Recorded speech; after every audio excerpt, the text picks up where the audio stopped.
ఇవాళ రైతు భరోసా ద్వారా 9 రోజుల్లో 9,000 కోట్లు 70 లక్షల పైగా రైతుల ఖాతాలలో 9 రోజుల్లో 9,000 కోట్లేసి రైతులను రాజులను చేయాలన్న ఆలోచన ఈరోజు కాంగ్రెస్ పార్టీ చేస్తుంది. దాదాపుగా కాంగ్రెస్ పార్టీ అధికారంలోకి వచ్చిన తర్వాత 1,04,000 కోట్ల రూపాయలు రైతుల కోసం వ్యవసాయం మీద మనం ఖర్చు పెట్టడం జరిగింది. అదేవిధంగా ఇక్కడ మా అక్కలు మా ఆడబిడ్డలు ఉన్నారు. అక్కలు పండుగ నాడు అమ్మగారింటికి పోవాలన్నా లేకపోతే అమ్మవారిని దర్శించుకోవాలన్నా ఇంటి ఆయనను కన్న కొడుకునో కిరాయి పైసలు అడిగే పరిస్థితి. అందుకే మా ఆడబిడ్డల అమ్మవారిని దర్శించుకోవాలన్నా లేకపోతే అమ్మను పోయి చూడాలన్నా ఆర్టీసీ బస్సులో ఇవాళ ఉచిత ప్రయాణం ఇచ్చినాం. 8,000 కోట్ల రూపాయలు ఉచిత ప్రయాణం కోసం ఖర్చు పెట్టినాం. దానికి మీ అభిమాన నాయకుడు ఇక్కడి శాసనసభ్యుడే పొన్నం ప్రభాకర్ గారి మంత్రివర్గంలో ఈరోజు ఆడబిడ్డలకు ఉచితంగా బస్సు ప్రయాణం. అందరూ అనుకుంటుండొచ్చు మా అక్కలు ఉచిత బస్సులనే తిరుగుతున్నారని.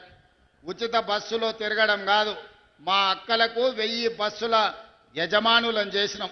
ఇవాళ స్వయం సహాయక సంఘాలు బస్సులు కొని ఆర్టీసీకి కిరాయి పెట్టి వందలాది బస్సులకు ఇవాళ మా ఆడబిడ్డలు యజమానులు అయ్యారు. అదాని అంబానీలు ఉత్పత్తి చేసే సోలార్ పవర్ ప్లాంట్లు ఈరోజు మా ఆడబిడ్డలకు ఇచ్చినాం.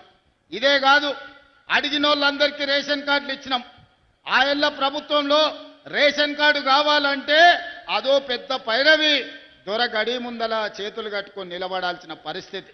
కానీ మనం వచ్చిన తర్వాత అడిగిన ప్రతి కుటుంబానికి, పెళ్ళైన ప్రతి ఆడబిడ్డకు అమ్మగారింటికా నుంచి అత్తగారింటికి పోతే రేషన్ కార్డు అప్పటికప్పుడే ఇచ్చి ఆ కుటుంబాలను ఆదుకున్నాం.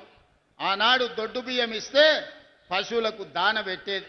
కానీ ఇవాళ మనం ప్రతి వాళ్లకు 3,10,00,000 మందికి సన్న బియ్యాన్ని ఈరోజు మనం పంచుతున్నాం.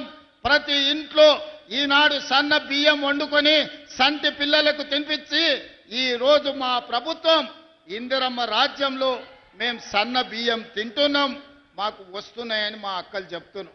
అదే కాదు, ఆ ఎల్ల కరెంటు బిల్లు అవతల రూమ్లు ఉంటే యువతల రూమ్లు ఉంటే అవతల బంద్ చేసుకునేది. జరసేపు ఫ్యాన్ వేసుకుంటే జరసేపు ఆపుకునేది. ఎందుకంటే కరెంటు బిల్లుల కష్టం ఉండే. అందుకే ఇవాళ పేదవాళ్ళు ప్రశాంతంగా ఉండాలి అని అంటే ప్రతి పేదవాడి ఇంటిలో వెలుగులు నిండాలి అని ఈరోజు 200 యూనిట్ల వరకు ప్రతి పేదవాడి కుటుంబంలో దాదాపుగా 50 లక్షల కుటుంబాలకు 200 యూనిట్లు ఈనాడు ఉచితంగా కరెంట్ ఇస్తున్నాం. ఇదే కాదు, ఇల్లు లేని వాళ్లకు ఇల్లు ఇవ్వాలని ఇందిరమ్మ ఇండ్లు ఇప్పటికే 4.5 లక్షల ఇండ్లు మంజూరు చేసినాం. 22,500 కోట్ల రూపాయలు ఈరోజు పేదల ఇండ్లకు ఖర్చు పెడుతున్నాం. ప్రతి గ్రామాన ఇవాళ ఇందిరమ్మ ఇండ్లు నిర్మించుకుంటున్నారు పేదవాళ్ళు. అందుకే ఈనాడు ఆడబిడ్డల మంచి కోసం, రైతుల మేలు కోసం, నిరుద్యోగ యువత యొక్క భవిష్యత్తు కోసం తెలంగాణ రాష్ట్రాన్ని అభివృద్ధి పదం వైపు నడిపించుకుంటున్నాం. అందుకే 2 సంవత్సరాలు పూర్తి చేసుకుంటున్న సంబరాలు చేసినాం. ఈరోజు ఒక్క మాట అడగదలుచుకున్న ఉస్నాబాద్ నియోజకవర్గ ప్రజల్ని. ఒక పక్కన గజ్వేల్ ఉంది మీకు, ఇంకో పక్కన సిరిసిల్ల ఉంది, ఆ పక్కన సిద్దిపేట ఉంది. ఈ 3 నియోజకవర్గాలల్లో దేవుళ్ళు ఏమైనా పరిపాలిస్తుర్రా? గత 10 ఏళ్ళు ఈ ఉస్నాబాదు అంతకంటే ముందు కూడా టీఆర్ఎస్ వాళ్ళు ఎమ్మెల్యేలు ఉన్నారు కదా, ఆడ మొదలుపెట్టిన రంగనాయక సాగర్ పూర్తవుతుంది, కొండపోచమ్మ పూర్తవుతుంది, మల్లన్న సాగర్ పూర్తవుతుంది. ఆ నియోజకవర్గాలు నిధులు వరదలై పారుతాయి. కానీ ఉస్నాబాద్లో మొదలుపెట్టిన మీ గండిపల్లి రిజర్వాయర్ కానీ గౌరెల్లి రిజర్వాయర్ కానీ ఎందుకు పూర్తి చేయలేదో ఆలోచన చేయండి. కానీ కేసీఆర్కు సెంటిమెంట్ ఉస్నాబాద్. సతీష్ బాబు మావోడే, మా ఇంటి మనిషే, ప్రచారం ఇక్కడి నుంచే మొదలు పెడతా అన్నాడు.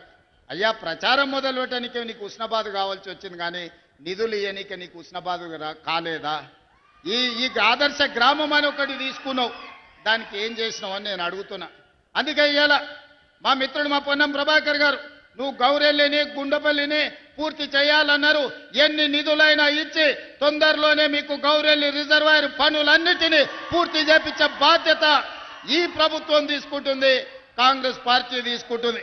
అదేవిధంగా మీ ఎమ్మెల్యే గారు చాలా ఇచ్చినా ఇంకేం ఆడాడు అనుకొని వచ్చిన.